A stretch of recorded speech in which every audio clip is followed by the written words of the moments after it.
Hello दोस्तों, मेरे channel पर आपका स्वागत है। अब मैं अपनी कहानी का भाग 2 सुनाने जा रहा हूँ। कबीर के बिना कुछ बोले वहां से जाने पर उसके पिता और ज्यादा गुस्से में आते हैं और कबीर की माँ से कहते हैं, यही सिखाया है आपने माधुरी जी अपने बेटे को, जब बाप बात कर रहा हो तो उसे जवाब देने के बजाय वहां से चले जाओ जैसे उसकी कोई गलती ही नहीं है। कबीर की माँ कहती है, प्रीत जी कल ही उसका डाइवोर्स हुआ है, परेशान है वो। डाइवोर्स की खबर उसे 2 महीनों पहले ही पता चल गई थी जब वो लड़की इस घर को छोड़कर चली गई थी। तब से यही सुन रहा हूं कि वो संभल जाएगा, पर खुद को कैसे संभाले उसे खुद नहीं पता है। अनु कहती है, पापा जी अभी जाने दीजिए ना। फिर कबीर की मौसी मीरा कहती है, हाँ जीजा जी देखिए, आपको जो कहना था आपने वो कह दिया, अगर उसे कुछ कहना होता तो वो भी कह देता, उसे थोड़ा समय देते हैं, सब ठीक हो जाएगा। कबीर के पिता अपनी साली साहिबा कबीर की मौसी की बात मान लेते हैं और नाश्ता करने बैठते हैं। कबीर की माँ विराट के पास आती है और कहती है, विराट पुत्र तू जा और कबीर को खाने पर बुला ला, वो तेरी बात मानता है। तुम दोनों भाई भाई कम और दोस्त ज्यादा हो, एक बार उससे बात कर ले। विराट कहता है, बड़ी माँ आप कैसी बात कर रहे हो, मैं हूं ना, मैं जाकर देखता हूँ भाई को। विराट कमरे में जाता है तो देखता है कि कबीर लाइट बंद कर पर्दे बंद कर अंधेरे में बैठा हुआ था। विराट उसे आवाज देता है, भाई आप ठीक हो। उसे आता देख कबीर अपने आंसू पोंछ लेता है और मुस्कुराकर कहता है, तू नाश्ता करने नहीं बैठा? जा, सब नाश्ता कर रहे हैं। भाई आप नहीं आओगे? कबीर अपने आंसू छुपाते हुए कहता है, देखा नहीं अभी क्या हुआ। पापा सच कहते हैं, मैं वो पुराना कबीर नहीं रहा अब। वो कबीर कहीं चला गया है जो सब कुछ संभाल सकता था। समीरा के प्यार और धोखे ने मुझे इतना कमजोर बना दिया। भाई क्या कह रहे हो? आप जानते हो बड़े पापा, अभी बस थोड़ी देर के लिए गुस्सा है, थोड़ी देर बाद सब ठीक हो जाएगा। कैसे ठीक होगा विराट? पिछले 2 महीनों से मैं भी यही अपने आप से कह रहा हूँ और इसलिए शराब का सहारा लेता हूँ। पर उस लड़की से मैंने इतना प्यार किया कि वो शराब भी उसे भुलाने में मुझे मदद नहीं कर रही है। और वो गई तो गई, वो भी किसके साथ? मेरे बेस्ट फ्रेंड के साथ। शायद पापा सही है, मैं खुद को नहीं संभाल सकता हूँ तो उसे क्या संभाल पाता। हमेशा धोखा खाया है, फिर चाहे प्यार हो या दोस्त। तू बता विराट, क्या मैं गलत था? भाई नहीं, विराट आज जवाब दे ही दे। विराट गहरी सांस लेता है और कहता है, भाई उसमें आपकी गलती नहीं थी, आप उससे प्यार करते थे। पर वो आपसे नहीं और उसने आपको धोखा दिया है। इसलिए उसके लिए आंसू बहाने का कोई फायदा नहीं है। गलती तो उसकी भी है जिसने आपको अंधेरे में रखा। इसलिए भाई यही कहूंगा कि उस बात की सजा आप अपने आप को मत दीजिए। खैर मैं अब ऑफिस जा रहा हूँ, अपना ध्यान रखना भाई, शाम को मिलते हैं। और यह सब कहकर विराट वहां से चला जाता है और कबीर गहरी सोच में वापस चला जाता है। उसके साथ आज जो भी हुआ उस बारे में सोचता है और अपने कमरे से बाहर नहीं निकलता है और खाना भी नहीं खाता है। विराट कबीर का चचेरा भाई था, पर विराट हमेशा कबीर को अपना आदर्श मानता था। कबीर के पिता ने अपने भाई कबीर के चाचा और मीरा का पति की मौत के बाद अपनी और उनकी लुधियाना की जमीन घर बेचकर अपने बच्चों की पढ़ाई के लिए यहाँ दिल्ली में आ गए थे। और जैसे तैसे कर वो लोग गुजारा करते थे, पर जैसे जैसे बड़े हुए तो बच्चों की जरूरतें भी बढ़ी। एक दिन कबीर के पिता जिस फैक्ट्री में काम करते थे वहां उनका एक्सीडेंट हो गया और उन्होंने अपना एक पांव की हड्डी को खो दिया, जिसे ऑपरेशन कर फिर ठीक हो गया था। पर उनके लिए अब फैक्ट्री में काम करना मुश्किल था। पर अपने पिता और घर के हालात देख कबीर ने काम करना शुरू कर दिया और उस वक्त वो सिर्फ 18 साल का था। छोटे मोटे काम कर घर में पैसों के लिए हाथ बटाता था। उसे मना किया था पर फिर भी कबीर काम पर जाता था, क्योंकि घर का बड़ा होने से वो इस जिम्मेदारी से मुकरना नहीं चाहता था। और उससे 1 साल छोटा विराट ने वो सब देखा था जहां उस उम्र में बच्चे मस्तियां करते थे। उस उम्र में कबीर ने अपने घर को संभाला था। वो हर मायने में अच्छा लड़का था। उसके दोस्त थे जो उसे पसंद करते थे और उसके काम करने को लेकर उसकी इज्जत करते थे। पढ़ाई में होशियार था, अपनी जिम्मेदारियां जानता था, जिस वजह से विराट के लिए कबीर एक आदर्श बन गया था। इसलिए कभी कोई उसका साथ दे या न दे, विराट हमेशा उसका साथ देता था। और जब कबीर और समीरा की शादी टूटी उस वक्त भी विराट ने कबीर का साथ दिया था। उसे कोर्ट ले जाने से लेकर घर वापस लाने तक वो हर कदम पर उसके साथ खड़ा था। विराट को आरव के पिता के ऑफिस में नौकरी भी कबीर के वजह से मिली थी, जिसका वो हमेशा शुक्रगुजार था। वो जानता था जब समीरा को बहू बनाने के लिए सब ना कह रहे थे तो कैसे उसने हाथ जोड़कर मिन्नत कर अपने घर वालों को मनाया था।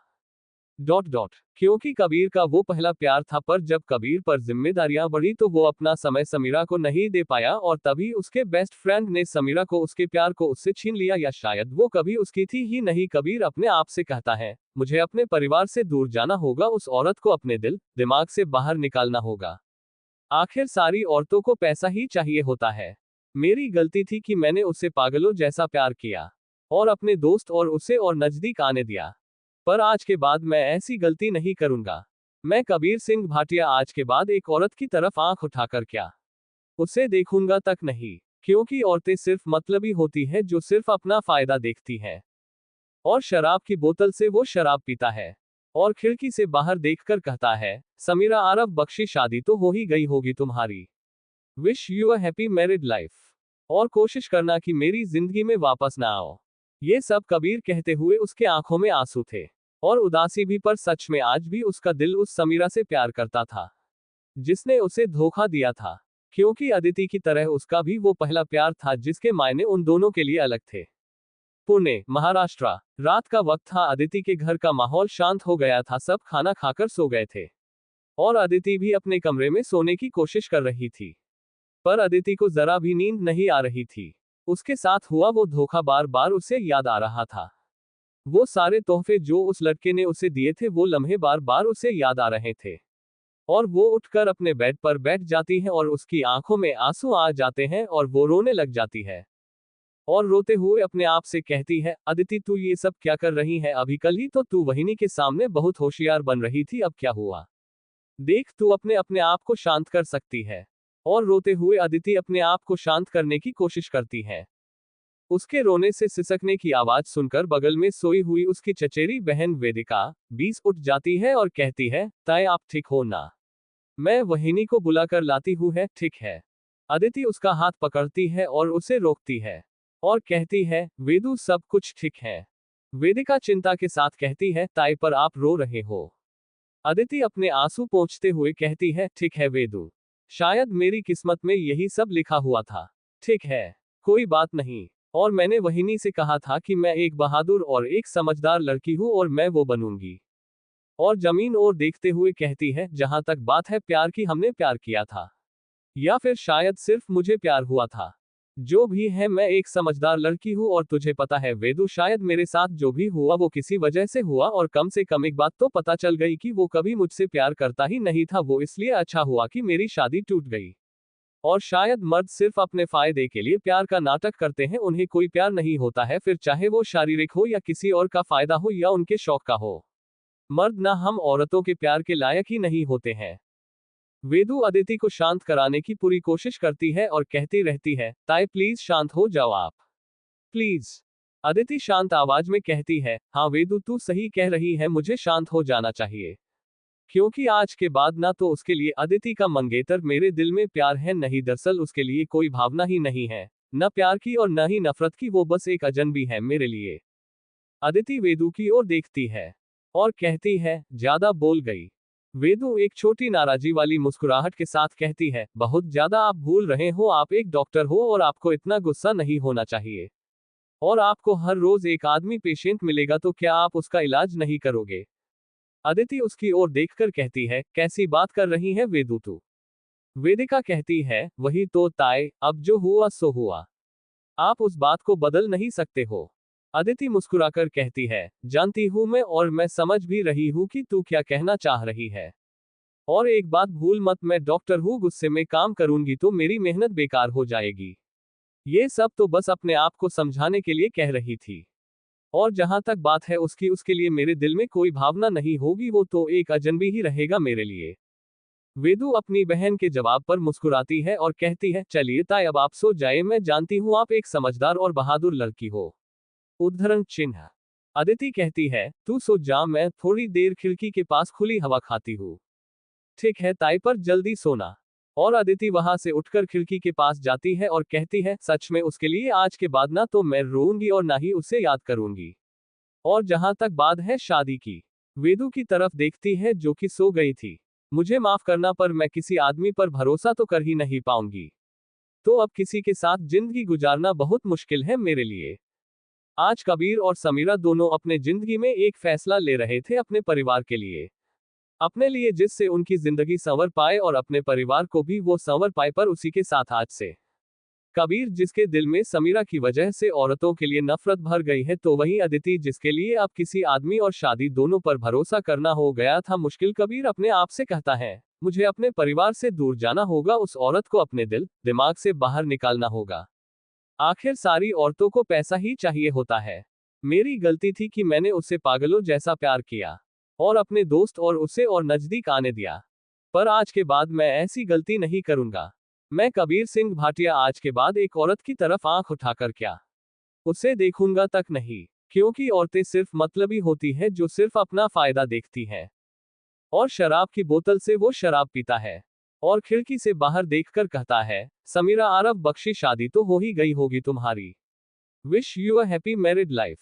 और कोशिश करना कि मेरी जिंदगी में वापस ना आओ।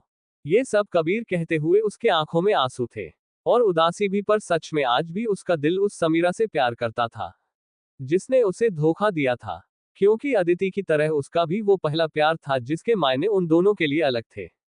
पुणे, महाराष्ट्र। रात का वक्त था। अदिति के घर का माहौल शांत हो गया था, सब खाना खाकर सो गए थे और अदिति भी अपने कमरे में सोने की कोशिश कर रही थी, पर अदिति को जरा भी नींद नहीं आ रही थी। उसके साथ हुआ वो धोखा बार बार उसे याद आ रहा था। वो सारे तोहफे जो उस लड़के ने उसे दिए थे, वो लम्हे बार बार उसे याद आ रहे थे और वो उठकर अपने बेड पर बैठ जाती है और उसकी आंखों में आंसू आ जाते हैं और वो रोने लग जाती है और रोते हुए अपने आप से कहती है, अदिति तू ये सब क्या कर रही है? अभी कल ही तो तू वहिनी के सामने बहुत होशियार बन रही थी, अब क्या हुआ? देख, तू अपने अपने आप को शांत कर सकती है। और रोते हुए अदिति अपने आप को शांत करने की कोशिश करती है। उसके रोने से सिसकने की आवाज सुनकर बगल में सोई हुई उसकी चचेरी बहन वेदिका 20 उठ जाती है और कहती है, ताए आप ठीक हो ना? मैं वहिनी को बुलाकर लाती हूँ है, ठीक है। अदिति उसका हाथ पकड़ती है और उसे रोकती है और कहती है, वेदु सब कुछ ठीक है। वेदिका चिंता के साथ कहती है, ताई पर आप रो रहे हो? अदिति अपने आंसू पोंछते हुए कहती है, ठीक है वेदु, शायद मेरी किस्मत में यही सब लिखा हुआ था। ठीक है, कोई बात नहीं। और मैंने वहिनी से कहा था कि मैं एक बहादुर और एक समझदार लड़की हूँ और मैं वो बनूंगी। और जमीन और देखते हुए कहती है, जहां तक बात है प्यार की, हमने प्यार किया था या फिर शायद सिर्फ मुझे प्यार हुआ था। जो भी है, मैं एक समझदार लड़की हूँ और तुझे पता है वेदु, शायद मेरे साथ जो भी हुआ वो किसी वजह से हुआ और कम से कम एक बात तो पता चल गई कि वो कभी मुझसे प्यार करता ही नहीं था। वो इसलिए अच्छा हुआ कि मेरी शादी टूट गई। और शायद मर्द सिर्फ अपने फायदे के लिए प्यार का नाटक करते हैं, उन्हें कोई प्यार नहीं होता है, फिर चाहे वो शारीरिक हो या किसी और का फायदा हो या उनके शौक का हो। मर्द ना हम औरतों के प्यार के लायक ही नहीं होते हैं। वेदु अदिति को शांत कराने की पूरी कोशिश करती है और कहती रहती है, ताई प्लीज शांत हो जाओ आप, प्लीज। अदिति शांत आवाज में कहती है, हाँ वेदु तू सही कह रही है, मुझे शांत हो जाना चाहिए, क्योंकि आज के बाद ना तो उसके लिए अदिति का मंगेतर मेरे दिल में प्यार है, नहीं दरअसल उसके लिए कोई भावना ही नहीं है, न प्यार की और न ही नफरत की, वो बस एक अजनबी है मेरे लिए। अदिति वेदु की ओर देखती है और कहती है, ज्यादा बोल गई। वेदु एक छोटी नाराजी वाली मुस्कुराहट के साथ कहती है, बहुत ज्यादा आप भूल रहे हो, आप एक डॉक्टर हो और आपको इतना गुस्सा नहीं होना चाहिए। और आपको हर रोज एक आदमी पेशेंट मिलेगा, तो क्या आप उसका इलाज नहीं करोगे? अदिति उसकी ओर देखकर कहती है, कैसी बात कर रही है वेदु तू? वेदिका कहती है, वही तो ताए, अब जो हुआ सो हुआ, आप उस बात को बदल नहीं सकते हो। अदिति मुस्कुराकर कहती है, जानती हूं मैं, और मैं समझ भी रही हूं कि तू क्या कहना चाह रही है। और एक बात भूल मत, मैं डॉक्टर हूं, गुस्से में काम करूंगी तो मेरी मेहनत बेकार हो जाएगी। ये सब तो बस अपने आप को समझाने के लिए कह रही थी। और जहां तक बात है उसकी, उसके लिए मेरे दिल में कोई भावना नहीं होगी, वो तो एक अजनबी ही रहेगा मेरे लिए। वेदु अपनी बहन के जवाब पर मुस्कुराती है और कहती है, चलिए ताई अब आप सो जाए, मैं जानती हूँ आप एक समझदार और बहादुर लड़की हो। उद्धरण चिन्ह। अदिति कहती है, तू सो जा, मैं थोड़ी देर खिड़की के पास खुली हवा खाती हूँ। ठीक है ताई, पर जल्दी सोना। और अदिति वहां से उठकर खिड़की के पास जाती है और कहती है, सच में उसके लिए आज के बाद ना तो मैं रोऊंगी और ना ही उसे याद करूंगी। और जहां तक बात है शादी की, वेदु की तरफ देखती है जो कि सो गई थी। मुझे माफ करना, पर मैं किसी आदमी पर भरोसा तो कर ही नहीं पाऊंगी। तो अब किसी के साथ जिंदगी गुजारना बहुत मुश्किल है मेरे लिए। आज कबीर और समीरा दोनों अपने जिंदगी में एक फैसला ले रहे थे अपने परिवार के लिए। अपने लिए, जिससे उनकी जिंदगी संवर पाए और अपने परिवार को भी वो संवर पाए। पर उसी के साथ आज से कबीर, जिसके दिल में समीरा की वजह से औरतों के लिए नफरत भर गई है, तो वहीं अदिति, जिसके लिए अब किसी आदमी और शादी दोनों पर भरोसा करना हो गया था मुश्किल। जय और मालिनी दोनों ही अदिति को फोन पर बात करते हुए देख रहे थे और उसके फोन रखने के बाद उसे पूछते हैं, अदू बेटा क्या हुआ बेटा। अदिति कहती है, आई सूर्या का फोन था पुणे से, वहां किसी वीआईपी पेशेंट की सर्जरी है इसलिए मुझे वहां जाना पड़ेगा।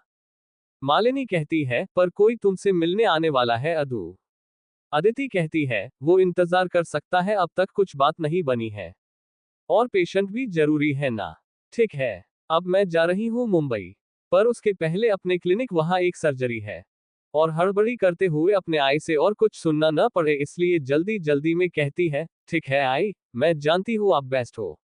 पर अदिति जल्दीबाजी करती है ताकि उसकी माँ कुछ नहीं कह पाए और अदिति कहती है, आप ना काकू को फोन करके कह दीजिएगा कि मैं आ रही हूँ और वेदू को अकेले मत भेजिए, मैं और वो हम दोनों साथ में दिल्ली आएंगे। उद्धरण चिन्ह। और एक चम्मच मुंह में लेकर खाते हुए गाड़ी की चाबी लेकर वहां से चली जाती है। मालिनी जय से कहती है, बिल्कुल तुम पर गई हैं, जिद्दी। जय मुस्कुराते हुए कहता है, उसे वक्त दो, कम से कम 2 साल बाद वो किसी लड़के से मिलने के लिए राजी तो हो गई है। और जहां तक बात है उसके काम की, पहले वो अपना काम पसंद करती है, उसके बाद उसके लिए कुछ आता है। और वही विभू जो कॉफी पी रहा होता है फिर से मालिनी के हाथ से थप्पड़ खाता है और थप्पड़ खाकर कुर्सी से उठाकर कहता है, देखना एक दिन मैं नताई से भी ज्यादा कामयाब बनूंगा, फिर आप मुझे थप्पड़ नहीं मारोगे। मालिनी झूठ मूठ के गुस्से से कहती है, जाओ जल्दी वरना और मारूंगी। अरे आई, मैं मजाक कर रहा था। और मालिनी को उठता देख दौड़ते हुए अंदर अपने कमरे में तैयार होने चला जाता है। अदिति का क्लिनिक। अदिति अपनी सर्जरी करके पेशेंट को गोलियों के बारे में बताती है और कहती है वो जल्दी ठीक हो जाएंगे। आप उन्हें वक्त वक्त पर दवाएं और जो कसरत मैंने उनको करने के लिए कहा है वो उन्हें करने को कहिए। और फिर उसका फोन बजता है, फोन को देख अपनी असिस्टेंट डॉक्टर से कहती है, इन्हें गोलियां समझा देना। और फोन पर बात करने के लिए बाहर अपने केबिन में जाती है। जी मिस्टर त्यागी जी, मैं आ रही हूँ उन्हें देखने के लिए। और मुझे आपसे कुछ बात भी करनी थी कि मैं कल से 3 दिन की छुट्टी पर हूं, तो मेरी असिस्टेंट डॉक्टर नियति वहां आएगी आपकी बीवी को देखने, ठीक है। और आप चिंता मत कीजिए, चौथे दिन मैं खुद वहां आऊंगी। रात का वक्त सुबह के 4 बज रहे थे और अदिति तैयार होकर अभी पुणे के लिए जा रही थी और सभी उसको छोड़ने के लिए अदिति की गाड़ी लेकर जा रहे थे। अदिति आराम से एयरपोर्ट पहुंच जाती है और सभी को बाय कहकर अंदर जाती है। उसके अंदर जाते ही उसकी मां हाथ पांव जोड़कर भगवान जी को शुक्रिया कहती है और मेरी बच्ची सही सलामत पहुंच जाए ऐसी दुआ मांगती है और वहां से घर चले जाते हैं। सुबह होते होते सुबह के 7 बजे तक अदिति मुंबई पहुंच जाती है। पुणे। अदिति को पुणे पसंद नहीं था क्योंकि वहीं पर उसका रिश्ता, उसका दिल टूटा था, पर इस बार अपने आए के शादी के सवालों से बचने के लिए वो यहां आ गई थी। तो वही पुणे पहुंचते ही वहां के एक बड़े अस्पताल में अदिति सीधा जाती है और ड्राइवर के हाथों अपना सामान घर भेज देती है। थोड़ी देर बाद ऑपरेशन खत्म कर वो ऑपरेशन थिएटर से बाहर आती है और अपना मास्क नीचे करते हुए बाहर इंतजार कर रहे लोगों से कहती है, आप लोग चिंता मत कीजिए, उनका ऑपरेशन पूरा हुआ है और वो बिल्कुल ठीक है, उन्हें शाम तक होश आ जाएगा और फिर हम उन्हें नॉर्मल बेड पर शिफ्ट कर देंगे। वहां बैठी उस आदमी की बच्ची और उसकी बीवी हाथ जोड़कर उसका शुक्रिया अदा करते हैं। वो मुस्कुराकर कहती है, यह मेरा काम है, और वहां से जाती है वॉशरूम की तरफ अपने हाथ धोने। वॉशरूम में अपना ऑपरेशन कोट निकलकर मुंह हाथ धोकर वो वहां से बाहर आती है जहां उसने एक प्यारा का गुलाबी रंग का अनारकली सूट पहना हुआ था और अपने बाल खोल देती है जो उसकी कमर तक थे, जिसमें वो बहुत सुंदर सुशील दिख रही थी। और तभी एक लड़का आता है जो खुद डॉक्टर के कपड़े पहने हुए था और उसके कंधे पर मारते हुए कहता है, तो ऑपरेशन सक्सेसफुल डॉक। उसे देख वो मुस्कुराकर कहती है, वेरी सक्सेसफुल। वहां नज आती है और वो उसे हाथ पोंछने के लिए कपड़ा देती है। फिर वो लड़का कहता है, अदिति सच में तुम न बेस्ट हो, मैंने तुम्हें कल बुलाया और तुम इतनी सुबह सुबह आकर ऑपरेशन भी करने के लिए आ गई। मैं तो शाम को ही आ रही थी पर एक अर्जेंट सर्जरी के लिए जाना पड़ा इसलिए सुबह की फ्लाइट लेकर आ गई। और हम लोग डॉक्टर्स हैं और हमारा काम ही यही है कि हमें 24/7 जिंदा और जागते रहना पड़ता है। वैसे उस आदमी का परिवार बहुत ज्यादा परेशान था, क्या हुआ उसके साथ? हाँ, वो गन्ना जूस फैक्ट्री का मालिक है और उसका पूरा पाव उस गन्ने की मशीन में चला गया। हमने उसका इलाज तो किया पर हड्डी का इलाज हम नहीं कर सकते हैं, इसलिए हमारी दिल्ली की टॉप डॉक्टर को बुलाना पड़ा। अदिति मायूस हो जाती है और कहती है, हाँ देखा, मैंने बहुत दुखी थे वो लोग, और जब मैंने उनसे कहा ना कि वो ठीक है तो उनके चेहरे की चमक देखने लायक थी।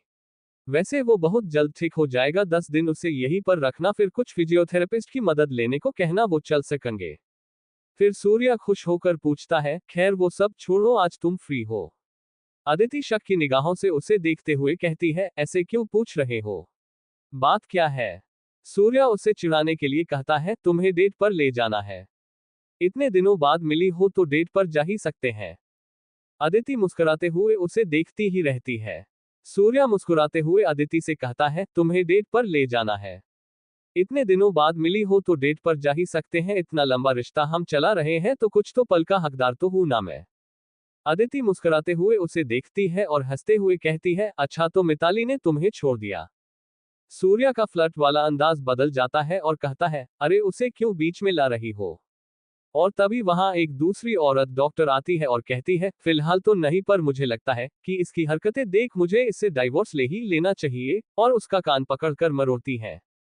सूर्या चीखते हुए कहता है, मिताली सॉरी यार, क्या कर रही हो? मिताली कहती है, क्या सॉरी, मेरी बेस्ट फ्रेंड के साथ यहाँ फ्लर्ट कर रहे हो, शर्म नहीं आती है तुम्हें? अरे तो तुम्हारी बेस्ट फ्रेंड मेरी साली हुई ना, फिर अपने साली से फ्लर्ट करने में कैसी शर्म? उद्धरण चिन्ह।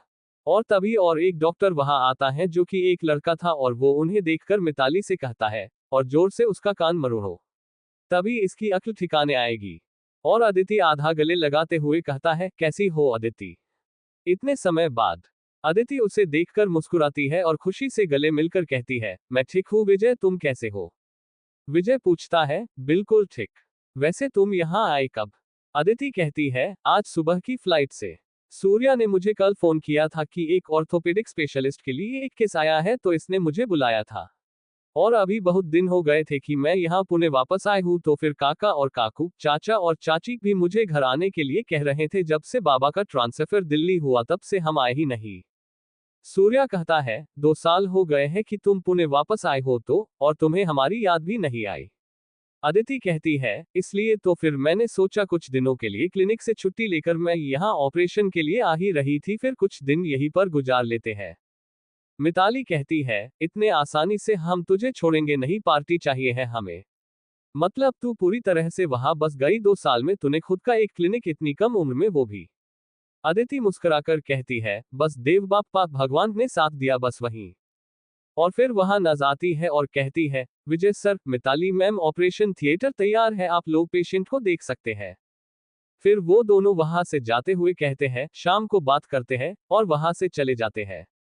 वो सभी कॉलेज के दोस्त थे, जहां अदिति अपने बाबा की जॉब की वजह से उनसे अलग हो गई, पर बाकी सब एक साथ ही थे। मिताली और विजय के जाते ही सूर्या कहता है, अच्छा तो चले डेट पर। अदिति उसे झूठे गुस्से से कहती है, चुप रहो। और हाँ, मैंने तुम्हें गोलियां बताई है, वो उस पेशेंट को बता देना, मैं घर जा रही हूँ, भाई का फोन आ रहा है, वो मुझे लेने आए हैं। सूर्या पूछता है, जाओगी कैसे, तुम्हें गाड़ी चलानी आती है? मेरे पास अपनी खुद की गाड़ी है दिल्ली में, और मुझे बहुत अच्छे तरह से आती है। इसलिए चुप रहो, और अब मैं जा रही हूँ। सूर्या कहता है, अरे रुको तो मैं नीचे तक छोड़ देता हूँ। शिव 28 भाई दिखने में बहुत अच्छे थे, बहादुर थे, वो एक पुलिस हेड ऑफिसर थे यहाँ पुणे में। और दोनों दोस्त बातें करते हुए नीचे आते हैं, जहां अदिति अपने भाई को कसकर गले लगाते हुए पूछती है, दादा भाई कैसे हो? आपकी बहुत याद आई दिल्ली में। शिव कहता है, हाँ देख रहा हूँ तुम्हें कितनी याद आई, तो एक पुलिस ऑफिसर को तुम लोगों ने काम पर लगा दिया, और घर आने के बजाय सीधा अस्पताल आ गई तुम। सॉरी दादा, पर वो एक वीआईपी का केस था, इसलिए आना पड़ा। और फिर वो सूर्या से हाथ मिलाकर उसे गले लगाता है और पूछता है, कैसे हो सूर्या? सूर्या कहता है, एकदम बढ़िया भाई, आप कैसे हो? शिव कहता है, बिल्कुल ठीक, और मिताली कैसी है? ठीक है, अभी वो और विजय एक ऑपरेशन कर रहे हैं, इसलिए वो यहाँ नहीं है।